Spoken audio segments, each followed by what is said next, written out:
नमस्कार, आप देख रहे हल्ला बोल। आपके साथ मैं हूं अंजना ओम कश्यप। क्या मुंबई के बाद अब दिल्ली में शिवसेना पार्ट 2 होने वाला है? क्या मुंबई के बाद अब दिल्ली में नफरत की राजनीति खेली जाएगी? क्या अब मुंबई के बाद दिल्ली में राज ठाकरे पार्ट 2 यानी उनको आदर्श मानने लगे हैं बीजेपी के नेता? सवाल बहुत गंभीर है। कहावत है कि खरबूजे को देखकर खरबूजा रंग बदलता है। शायद शिवसेना की संगति में रहने के बाद दिल्ली के बीजेपी नेता विजय गोयल पर भी उनका रंग अब चढ़ने लगा है। उन्हें भी अब दिल्ली में यूपी बिहार से आने वाले मजदूरों से तकलीफ हो रही है। यह हालत तब है जब खुद दिल्ली बीजेपी के कई नेता छोड़िए, खुद प्रभारी दिल्ली के प्रभात झा जी बिहार से हैं। विजय गोयल का यह बयान संसद में दर्ज है, शब्द दर शब्द, और उन्हीं शब्दों और उन शब्दों की सीरत पर है आज हमारी सबसे बड़ी बहस। आखिर दिल्ली किसकी है? कई खास मेहमान हमारे साथ इस चर्चा में जुड़ेंगे। आशुतोष जी हमारे साथ आम आदमी पार्टी की तरफ से जुड़ गए हैं। हमारे साथ चौधरी साहब सिंह जी समाजवादी पार्टी के नेता जुड़ गए हैं। विजय गोयल भी हमारे साथ कुछ देर में होंगे। महाबल मिश्रा जी जुड़ गए हमारे साथ। विजय गोयल साहब, महाबल मिश्रा जी भी हमारे साथ जुड़ेंगे कुछ देर में। वो भी जुड़ गए हैं साहब, उन तक भी आवाज पहुंच रही है। लेकिन उससे पहले जरा सुन लीजिए क्या कहा गया है।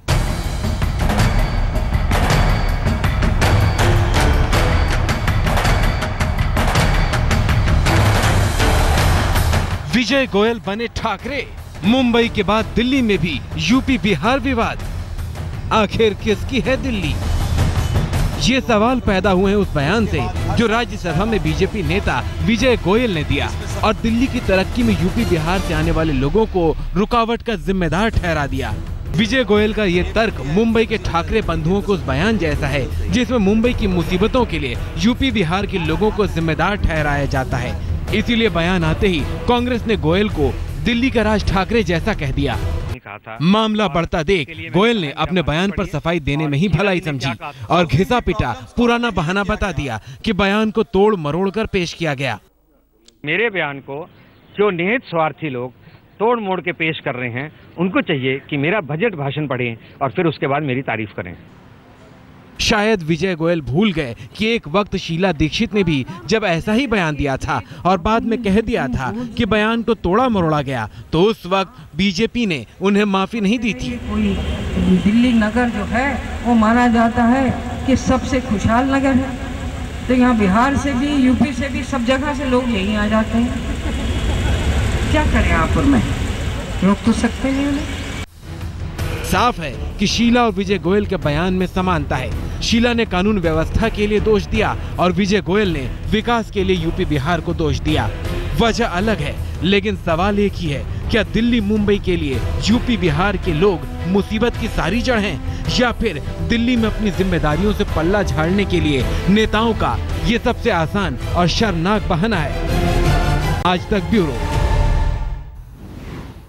सभी खास मेहमान हमारे साथ जुड़ गए हैं। पप्पू यादव जी भी हमारे साथ जुड़ गए हैं। सबसे पहले लेकिन विजय गोयल साहब आपके पास आते हुए, आप कहते हैं कि 6 लाख लोगों को जो ये हर बरस आते हैं दिल्ली, रोकने की कोशिश करनी होगी। आप हिंदुस्तान के एक हिस्से से दूसरे हिस्से में जाने से लोगों को रोकेंगे और हम आपकी तारीफ करें, ये कह रहे हैं आप? देखिए, आज तक बहुत महत्वपूर्ण चैनल है ये, कम से कम उसको रिपोर्टिंग ठीक करनी चाहिए। मेरा जो राज्यसभा में दिल्ली के बजट पर दिया गया भाषण है वो राज्यसभा.nic.in के ऊपर उपलब्ध है। जो भी लोग चाहें और जनता भी चाहें उसको पढ़ ले और पढ़ने के बाद फैसला कर लेगी। जो अपने भाषण के अंदर मैंने बाहर से आने वाले लोगों की, चाहे वो उत्तर प्रदेश से हों और चाहे वो बिहार के हों, उनके लिए जो मैंने सुविधाएं की मांग की है, शायद ही किसी ने पार्लियामेंट में खड़े होकर इतनी सुविधाओं की मांग की होगी जी। मैंने उनको कहा था 6 लाख लोग हर वर्ष दिल्ली से बाहर से आते हैं, वो मजबूरी के अंदर आते हैं। कोई भी अपना गांव, शहर, मोहल्ला छोड़ना नहीं आता, किंतु उनको नौकरी, उनको व्यापार, काम धंधा, उनको दाखिला मिलने की दिल्ली के अंदर आशा होती है, इसलिए आता है जी। मैंने उनको कहा था कि इन लोगों के लिए अगर आपको व्यवस्था करनी होगी, या तो आप एनसीआर एरिया को और ज्यादा डेवलप करें, विजय गोयल जी, और या उन प्रदेशों के अंदर भी। देखिए, मेरे को कहने दीजिए ना आप। मैं अपने भाषण से बोल रहा हूं सर। सवाल जवाब के लिए हम आए हैं ना, आपने जो बोला है वो हिसाब में सुना दिया, आपने अपना हिस्सा कह लिया। जब आप वित्त मंत्री से मुखातिब हुए, आपने क्या कहा? आपने कहा वित्त मंत्री जी, इन 6 लाख लोगों को हर बरस दिल्ली आने से रोकना होगा। कहा या नहीं? शब्द बात शब्द आपके शब्द दोहरा रही हूं मैं। आगे आपने उपाय बताए हैं, लेकिन ये कहा या नहीं आपने? मेरे पास ये भाषण की कॉपी है जिसमें मैं आपको पढ़ देता हूं कि सबसे बड़ी बात है कि 6 लाख लोग जो दिल्ली के अंदर आते हैं, इनकी व्यवस्था करने का है। यह 6 लाख लोग यहां पर ना आए, उसकी व्यवस्था फिर से सुनाते हैं आपको जब विजय गोयल जी सुनिए। फिर से सुनाते नहीं, आप ही की आवाज में सुनाते हैं आपको सर, ये तब रहा आपको ना मेरा यकीन भाषण होगा। मेरे पास। अरे सर, भाषण की कॉपी भी सुनेंगे आपसे, पहले आपको खुद सुनते हैं। जब आप सामने हैं तो फिर क्यों हम भाषण की कॉपी का इंतजार करें। महाबल मिश्रा जी, हमने गोयल साहब की बात सुना दी, लेकिन जब शीला दीक्षित भी ऐसी बात कर चुकी हैं तो तब तो आप इतने आक्रामक नहीं दिखे। अंजना जी, जब शीला जी बोली थी तो मैं पहला व्यक्ति था, आप फुटेज निकालें, मैं ही उनको रिजाइन मांगा था। सबसे पहला व्यक्ति मैं था जो शीला जी के विरोध में खड़ा हुआ था। ये दुनिया जानती है, और आप टीवी का फुटेज निकाल दें। दिल्ली की आर्थिक स्थिति से सामाजिक, आर्थिक और वित्तीय जितने भी उठा हुआ है, वो सिर्फ पूर्वांचल बाहर से आए हुए लोग आर्थिक स्थिति सुदृढ़ किया है, संस्कृति सुदृढ़ किया है। इन्होंने 82 में कहा झुग्गी झोपड़ी में आए और वो लोग यहां बस गए। विजय गोयल साहब, दिल्ली में 1980 में 35 लाख लोग थे, आज 2.5 करोड़ से ज्यादा लोग हैं। ये हिंदुस्तान के कोने कोने से लोग आए हैं। दिल्ली आपकी नहीं, दिल्ली बीजेपी की नहीं, दिल्ली कांग्रेस की नहीं, दिल्ली हम सब की है, और दिल्ली में आना हमारा मौलिक अधिकार बनता है। आपने कहा दिल्ली को रोकना होगा। एक तो राज ठाकरे आपका बम्बे में बोलता है, एक आप दिल्ली में बोलते हैं कि इसको रोकना होगा। आप ये कहिए विकास करना होगा दिल्ली का, बाहर से कितना आता नहीं आता है ये बात छोड़ें, दिल्ली को किस तरह से विकसित किया जाए, समुचित विकास हुआ जाए, इस पर बोलिए। लेकिन बाहर से आने वाले लोगों पर अंगुली उठाना गलत बात है। आपको, मुझे लगता है विजय गोयल साहब उस बात को भुला गए जब शीला दीक्षित जी बोली थी, मैं उसका विरोध किया था, आज भी रिकॉर्ड पर कहता हूं। शीला जी जब बोली थी तो मैंने रिकॉर्ड पर कहा था, विरोध किया था। आशुतोष जी, ये लेकिन तमाम पार्टियां ऐसा करती हैं ना, सोचती हैं कि यहां पर पूर्वांचल के लोग ज्यादा हैं तो वैसा ही कैंडिडेट खड़ा कीजिए। ये तो राजनीति का हिस्सा है हमारे देश में। नहीं, बिल्कुल राजनीति का हिस्सा है, और ये गंदी राजनीति का हिस्सा है। इस राजनीति को बदलने की जरूरत है। मैं कहना चाहता हूं, इनका विजय गोयल जी का बयान 3 स्तरों पर बहुत गलत है। पहला, जो भारत का एक सांस्कृतिक एकता, जहां यूनिटी एंड डाइवर्सिटी की बात करते हैं, विभिन्नता में एकता की हम बात करते हैं, उस स्तर पर गलत है। दूसरी बात, भारत का संविधान कहता है कि हिंदुस्तान में किसी भी व्यक्ति को कहीं भी जाकर रोजगार खोजने और रहने का अवसर मिलता है। तीसरी बात है, यह बड़ा कॉन्डिसेंडिंग स्टेटमेंट है कि उत्तर प्रदेश और बिहार के लोग आते हैं और स्लम्स में रहते हैं, अनऑथराइज कॉलोनीज में रहते हैं। मुझे लगता है कि विजय गोयल जी को थोड़ा समझने की जरूरत है। और चौथी बात यह कि दरअसल बीजेपी की जहनियत यह है, वो हमेशा डिवाइसिव, विभाजनकारी राजनीति करते हैं, और ये उसका नतीजा है जो गाहे बगाए यहां से वहां निकलता रहता है। पांचवी बात, ये सीधी सी बात है, आप शिवसेना के साथ लंबे समय तक रहेंगे और नॉर्थ इंडियंस की पिटाई को अगर आप देखते रहेंगे, कभी आप स्टैंड नहीं लेंगे और लगातार बने रहेंगे, तो यही जहनियत बाहर निकलेंगी। और छठी बात है जो मैं कहना नहीं चाहता, लेकिन फिर भी कहूंगा कि विजय गोयल जी कहीं ना कहीं दिल्ली की राजनीति में अपना एक बार फिर स्थान और मकाम खोज रहे हैं, इसलिए इस तरीके की बात कर रहे हैं। यही वजह है क्या विजय गोयल जी? देखिए, सबसे बड़ी बात यह है, मैंने अपने भाषण के अंदर सबसे पहले मांग की कि जैसे बाहर के बच्चे दाखिलों के लिए आते हैं, Shriram college, Kirorimal college, Stephen college, Hindu college में दाखिला लेने के लिए, तो Shriram college, Hindu college, Kirorimal, Stephen की ब्रांचेस अगर बाकी प्रदेशों में भी खोली जाएं, तो घुमाइए मत विजय गोयल जी, बच्चों को, विजय गोयल जी बात को घुमाइए मत। आप बताइए कि बिहार और यूपी के आए लोग झुग्गी झोपड़ी में रहते हैं।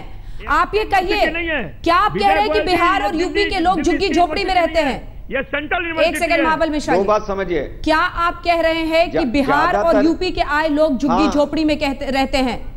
हाँ, मैं ये कहता हूं, बड़ी संख्या के अंदर जो लोग हैं, अब इससे ज्यादा कुछ बोलने की जरूरत नहीं है। मुझे अचरज हो रही है आपकी बात पर। आप तो हमें तो बोलने नहीं देती, आप स्वयं ही बोलती हैं। विजय गोयल जी जवाब भी नहीं लेते। विजय गोयल जी, झुग्गी झोपड़ी में रहते हैं बिहार और यूपी वाले। प्रभात झा जी भी झुग्गी में रहते हैं। आपके 2 सांसद जो दिल्ली में है वो भी झुग्गी झोपड़ी में रहते हैं। गोयल साहब, ये आपको शब्द वापस देना चाहिए। जो लोग आते हैं, झुग्गी में भी इंसान रहता। आपके 2 सांसद बिहार के हैं, वो भी झुग्गी झोपड़ी में रहते हैं। जनकपुरी में रहते हैं, फ्रेंच कॉलोनी में रहते हैं। बिहार के लोग, यूपी के लोग सभी जगह रहते हैं। आप ये कहना जब बहुतायत झुग्गी में रहते हैं, मैं आपको फिर बता रहा हूं, आज आर्थिक स्थिति बहुत सुदृढ़ हो गई है। विजय गोयल साहब बताने की जरूरत नहीं है। आपकी छरपटाहट है, जब मुख्यमंत्री नहीं बना दिया बीजेपी को खेल बिगाड़ दो। पता फिर से तय कर लीजिएगा, जरा जानकारी ले लीजिएगा विजय गोयल जी।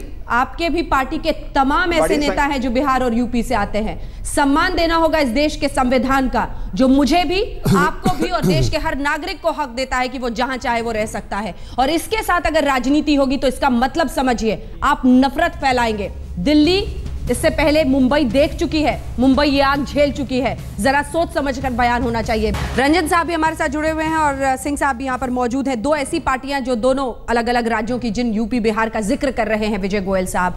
रंजन साहब, ये किस तरह की राजनीति है? नहीं, मैं सबसे पहले बता देना चाहता हूं, गोयल जी को ये पता नहीं है कि हिंदुस्तान के इतिहासकारों ने भारत के इतिहास के बारे में इतना ही कहा है कि बिहार के इतिहास के बगैर भारत के इतिहास का कोई मतलब नहीं है। पहले तो आप ये बता दूं। दूसरा, शिवसेना या भाजपा जो पार्टी है, ये जो पार्टी हमेशा नफरत पर, जो पार्टी हमेशा जाति धर्म मजहब के आधार पर पार्टी का नींव मजबूत हुआ है, जिसकी कोई अपनी विचारधारा नहीं है, उसके ये लोग हैं।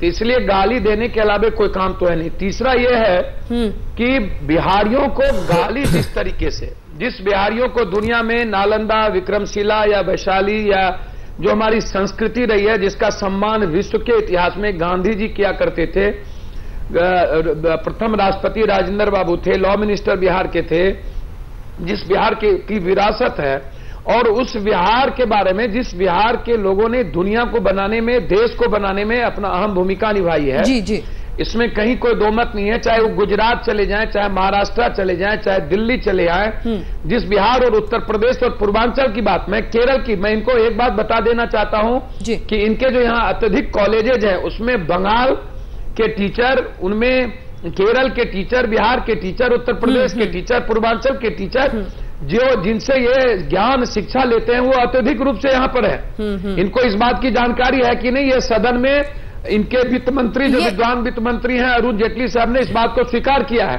लेकिन लगातार जिस प्रक्रिया से, जिस तरीके से कभी बिहारियों को, जो बिहारी, जिस बिहारी जो सम्मान का नाम हुआ करता था, यदि आज बिहारी और उत्तर प्रदेश और पूर्वांचल के लोग यहाँ नहीं हो, तो इनकी जिंदगी पर जो मुस्कुराहट है, जो दिल्ली के लोग अभी विजय गोयल को गिनाएंगे, इनकी जिंदगी पर, रंजन साहब अभी विजय गोयल जी को गिनाएंगे। नृपेंद्र मिश्रा, जिसके लिए ट्राइब बिल में संशोधन करके, एक सेकंड, प्रिंसिपल सेक्रेटरी बनाया प्रधानमंत्री ने, वो भी इसी बिहार यूपी के हैं। तमाम ब्यूरोक्रेट्स विजय गोयल साहब यूपी बिहार के हैं तमाम। और कितने लोग हैं? दिल्ली किसकी है फिर आखिर? ई श्रीधरन जैसा शख्स आकर यहां पर मेट्रो बनाता है, उनको भी दिल्ली आने से रोक देंगे? आप किस को रोक देंगे? ये कैसी सोच है? सिंह साहब, जल्दी से आपसे एक प्रतिक्रिया। देखिए रंजना जी, विजय गोयल जी ने जो बयान दिया है, वो बयान जो है बहुत दुर्भाग्यपूर्ण है। और देश में इस तरह की राजनीति और इस तरह की जो है बयानबाजी करना, ये मुल्क के लिए बहुत खतरनाक है। जहां तक सवाल है दिल्ली का, दिल्ली में तो लगभग 80% लोग जो है दिल्ली से बाहर के बसे हुए हैं आके। और यदि विजय गोयल जी उसी तरह की एनएमएस और शिवसेना की तरह की राजनीति करना चाहते हैं, तो इन्हें उसका भारी घाटा उठाना पड़ेगा, क्योंकि यहाँ बहुमत जो है बाहर से आके बसे लोगों का है।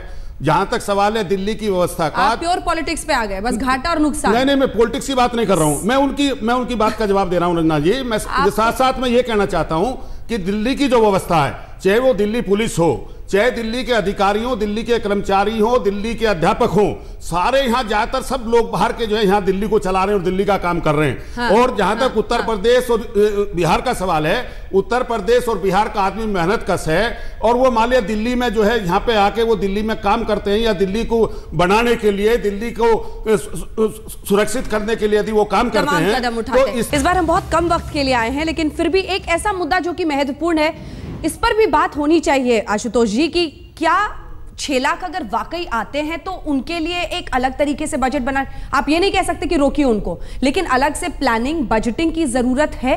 नहीं, ये देखिए कि बड़ा बहुत ही गैर वैज्ञानिक बात है। दुनिया में सभ्यता का विकास सिर्फ माइग्रेशन की वजह से हुआ है। आज अगर अमेरिका की तरफ देखें, अमेरिका की पूरी पॉपुलेशन माइग्रेंट पॉपुलेशन, दिल्ली की पूरी आबादी माइग्रेंट पॉपुलेशन है। और जब मैं 25 साल पहले दिल्ली में आया था, तो दिल्ली आपके all India institute of medical sciences पर आकर खत्म हो जाया करती थी। अगर ये बाहर के लोग नहीं आते तो दिल्ली का इतना प्रसार नहीं होता। दिल्ली और विजय गोयल जी, माफी चाहता हूं आपसे, दिल्ली में सिर्फ झुग्गी झोपड़ी वाले नहीं रहते, दिल्ली में हमारे जैसे, रंजना जैसे तमाम हम बहुत सारे ऐसे लोग भी रहते हैं जिनका दिल्ली के विकास में, दिल्ली के को सांस्कृतिक और जो उन्नति पहुंचाने में बहुत बड़ा योगदान है। तो मुझे लगता है कि बहुत अच्छा होगा अगर आप अपने शब्दों को वापस लें और जनता से कहें कि मुझसे गलती होगी, इसमें कोई बहुत छोटापन नहीं हो जाएगा। विजय जी। अंजना जी, आप सबको बोलने देती हैं, किंतु जब मैं बोलता हूं तो मुझे पूरी बात नहीं कहने देती। मैं सिर्फ 6 पॉइंट्स में बात कहूंगा। पहली बात, मैं खुद बाहर से दिल्ली में आके बसा हूं, तो इसलिए मैं बाहर से आने वालों का कोई विरोध नहीं है। दूसरी बात यह, दिल्ली सबकी है और सारे प्रदेश सबके हैं, कोई भी कहीं भी बस सकता है। तीसरी बात, मैंने कोई बयान नहीं दिया है, मेरा तो राज्यसभा में भाषण है, वो वेबसाइट के ऊपर उपलब्ध है, आप उसको जाकर देख लिए।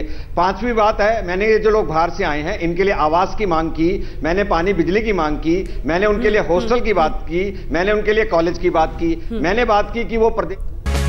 एशियाड के दौरान आए हुए लोग जो बिहार और उत्तर प्रदेश के थे, झुग्गी झोपड़ियों में बसते चले गए। 6 लाख लोग हर बरस आते हैं। ऐसे में उनको रोकने के लिए व्यवस्था होनी चाहिए, आसपास विकास होना चाहिए। क्या इस विवादित बयान के बाद विजय गोयल को यह कहना चाहिए कि यूपी और बिहार के लोगों को अलग से कैटेगराइज करना, या फिर कहना कि वो झुग्गी झोपड़ी में रहते हैं गलत है? ये हम उनसे फिर से जानेंगे। लेकिन विजय गोयल जी, आप अपनी बात जरूर पूरी कीजिए, क्योंकि यह भी एक मुद्दा है। आपने क्या उपाय होने चाहिए, क्या बजटिंग होनी चाहिए 6 लाख लोगों के लिए, इसका जिक्र नहीं किया। आपने ये कहा कि व्यवस्था होनी चाहिए रोकने के लिए, ये ठीक नहीं है ना, ये संविधान के खिलाफ है। मैंने उसका जिक्र किया था जिस समय राज्यसभा में मेरा भाषण था, उस समय सारी पार्टियों के लोग मौजूद थे, किसी एक भी पार्टी का आदमी खड़ा होकर उसने विरोध नहीं किया। पिन ड्रॉप साइलेंस के अंदर सबने सुना था। इसके बाद आपके पास आएंगे रंजन साहब फौरन। एक बार गोयल साहब पूरी कर ले बात प्लीज, रंजन साहब, उसके बाद आऊं। इसके मैं किसी के बीच में नहीं बोलता।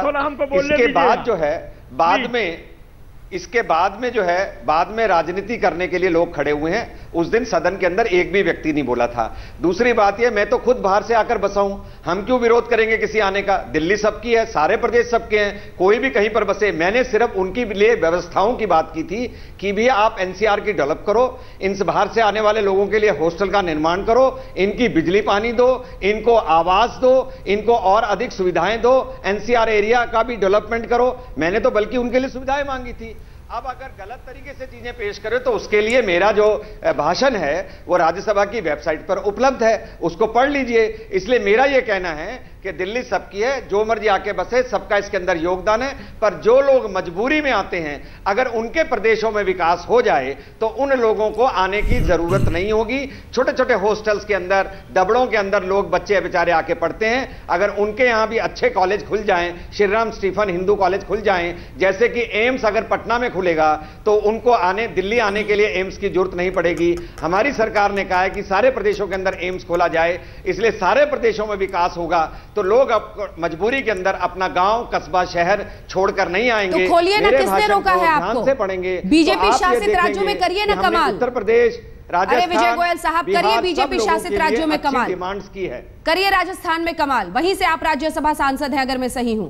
करिए कमाल राजस्थान में, खोलिए एम्स और ऐसे कॉलेजेस। किसने रोका है? संविधान की आत्मा के खिलाफ आप नहीं बोल सकते। आप सुनिए मेरी बात को जी।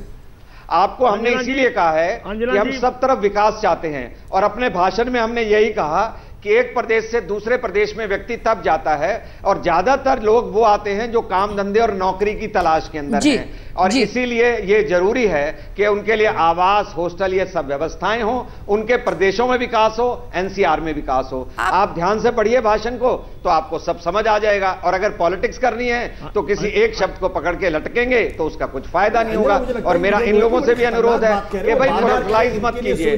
हमने उत्तर प्रदेश और बिहार के लिए, बिहार और सब देशों के लिए बड़ा काम किया। मुझे लगता है कि इनको ये बात कहनी चाहिए। अभी तक विजय गोयल जी की बात समझ में नहीं आई। आप ये कहिए दिल्ली के लिए विकास चाहिए, दिल्ली में हर साल 6 लाख आदमी आ रहा है, दिल्ली के लिए विकास करिए। आप दिल्ली के विकास के बारे में बात नहीं करें, आप करें ये लोग, ये जो स्टिग्मेटाइज करने का तरीका है कि हम वर्सेस उनके खिलाफ, ये बहुत खतरनाक मानसिकता है।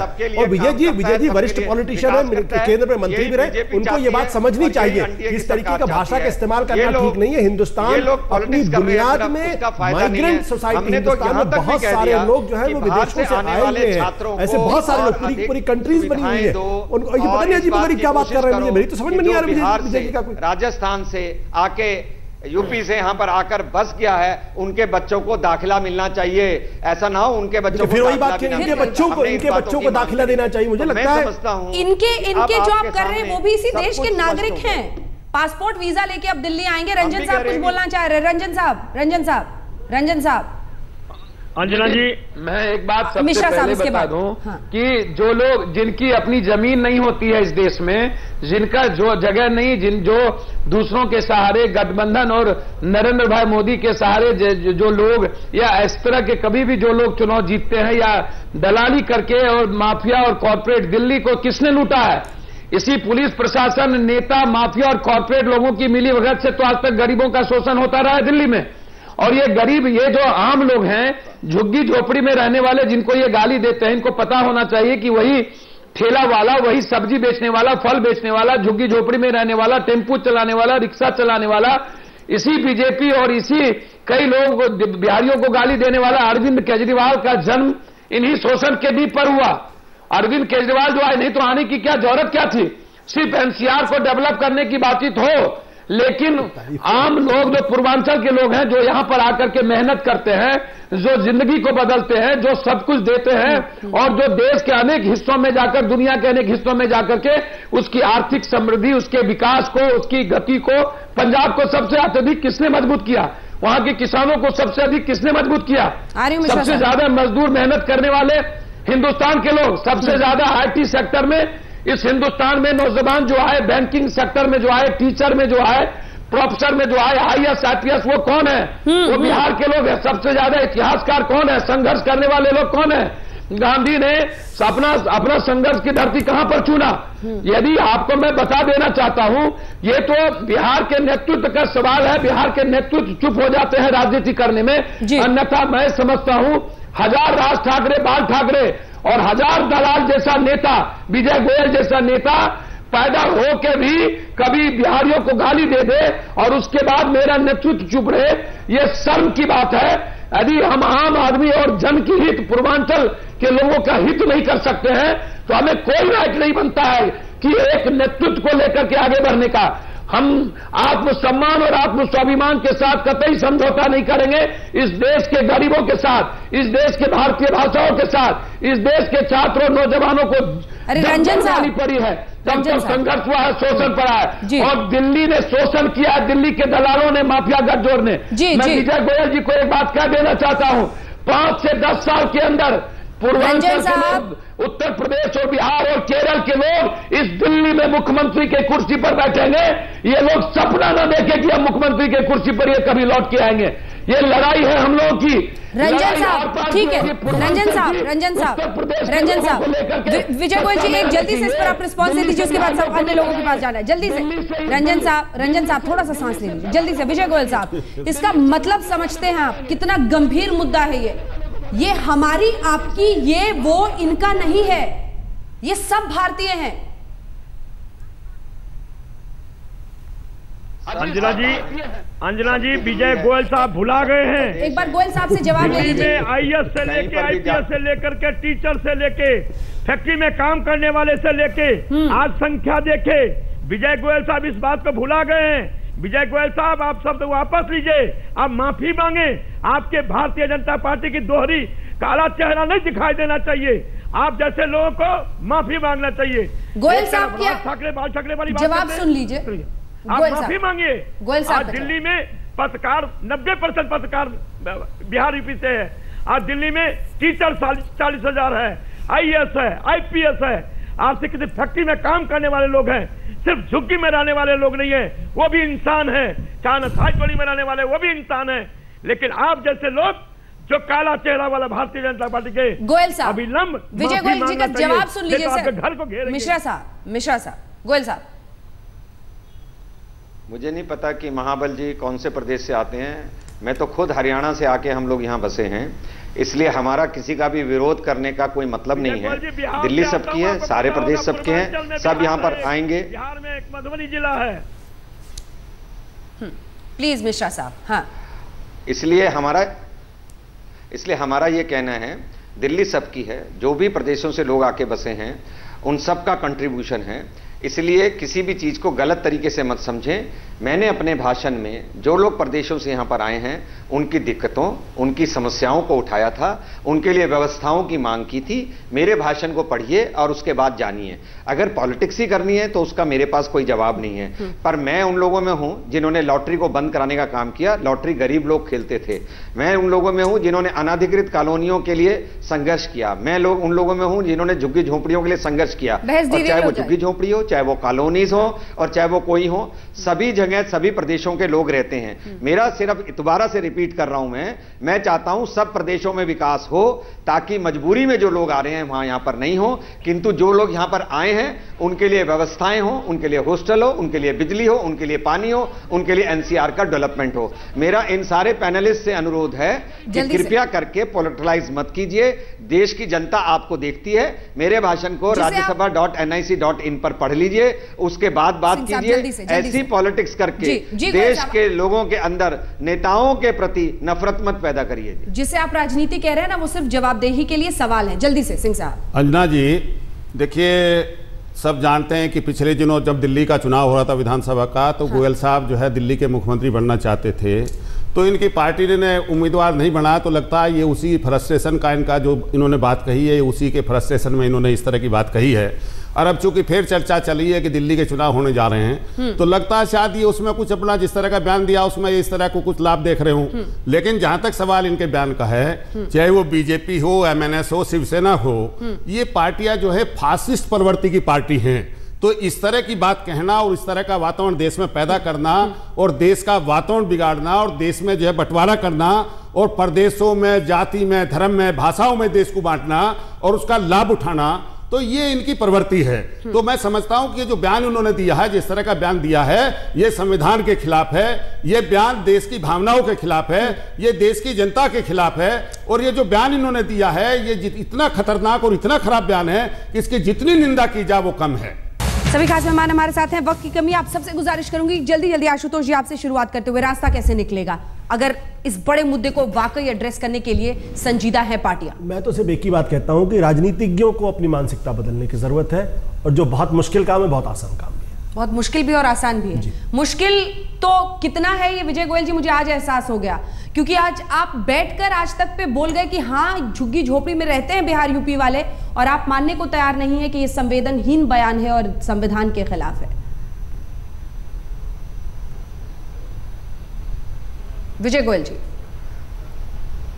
पहली बात मैंने ये कहा है, बड़ी संख्या में जो दूसरे प्रदेशों से लोग आते हैं वे लोग कोई बहुत अमीर लोग नहीं आते हैं जाके, वो मध्यम वर्गीय और गरीब लोग ही यहां पर आते हैं। नंबर एक बात है। दूसरी बात, सभी कॉलोनियों में बसते हैं और जे क्लस्टर्स और अनाधिकृत कॉलोनियों में इनकी संख्या अपेक्षा ज्यादा होती है, इसलिए उनकी सुविधाओं की हमने मांग की है।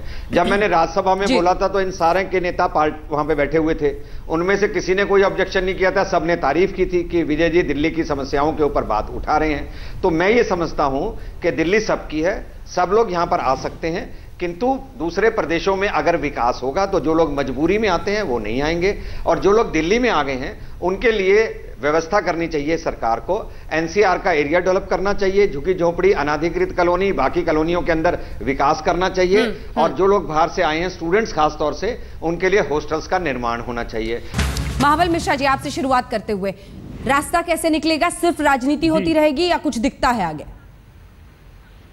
ये कोई राजनीति, इनकी मानसिकता इतना नीच गिर गया है, जो इन्होंने पूरे पूर्वांचल के लोगों को झुग्गी झोपड़ी से जोड़ा है। यहाँ आईएएस आईपीएस पत्रकार जितने लोग हैं, टीचर 40 लाख लोग हैं, इनकी मानसिकता झुग्गी झोपड़ी से नहीं। अनाथाई कॉलोनी में आज 2-2 करोड़ 3-3 करोड़ का मकान खरीद के पूर्वांचल के लोग रहते हैं, उनको इस मानसिकता झलकता है। ये इनको माफी मांगना चाहिए, नहीं तो कल इनके घर का घेराव करेंगे। घेराव करेंगे सिंह साहब?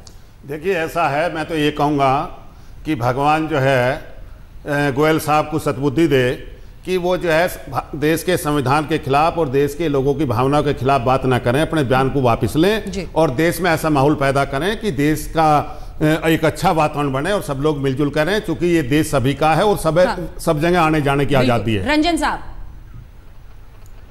सभी लोगों ने मिलकर इस देश के गरीबों को लूटा है, और हमेशा कई गठबंधनों के आधार पर गरीब और आम आदमी का सम्मान नहीं हुआ है। मैं चाहूंगा कि किसी तरह की राजनीति ना हो और सभी दल के लोग ऐसे संवैधानिक किसी भी अमर्यादित बातों का किसी भी कीमत पर वो उसको समर्थन न करे, और साथ साथ जो श्रेष्ठ भारत, विकसित भारत, समृद्ध भारत की कल्पना है, जो खुशहाल भारत की कल्पना है, वो दिल्ली और इस हिंदुस्तान के आम आदमी, नारा था जय जवान जय किसान। मैं कह रहा हूं जय किसान, जय नौजवान, जय जवान की तरक्की, उसकी समृद्धि। और दिल्ली सिर्फ झुग्गी झोपड़ी बार बार कहना, वो इंसान है, वो गरीब है तो इंसान है, उसे भी उतना ही अधिकार है एक मत देने का, उसे भी इसी तरह की मर्यादा में रहने का, इसी भारत में रहने का, और उसी से श्रेष्ठ भारत कहे जाते हैं।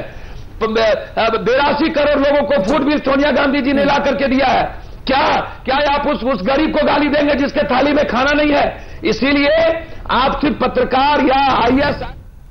इसी के साथ हमें इस कार्यक्रम का अंत करना पड़ेगा। माफी के साथ आपको रोक रही हूं, लेकिन सभी खास मेहमानों को बहुत बहुत शुक्रिया हमारे साथ इस चर्चा में शामिल होने का। अच्छे दिनों का वादा किया नरेंद्र मोदी ने, श्रेष्ठ भारत का वादा किया है नरेंद्र मोदी ने। श्रेष्ठ भारत, यूपी बिहार के लोग झुग्गी झोपड़ी में रहते हैं या 6 लाख लोगों को आने से दिल्ली में कैसे रोका जाए राजधानी में, ऐसी बातों से श्रेष्ठ भारत नहीं बन सकता। आप देखते रहिए आज तक।